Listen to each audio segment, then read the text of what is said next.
Ćao, imam za tebe super vest. Opština Knjaževac u saradnji sa kliničkim klubom organizuje besplatnu obuku za šivača.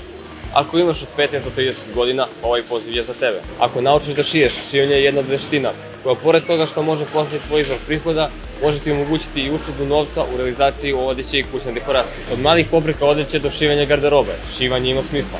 Od samostalnog planiranja posla, rada od kuće ili otvaranja krojačke radnje, tvoja kreativnost je granica. Također, trenutno putem interneta možeš plasirati veći deo svojih artikala koje osmisliš i sašiješ, zato se ne ustručavaj da se prijaviš.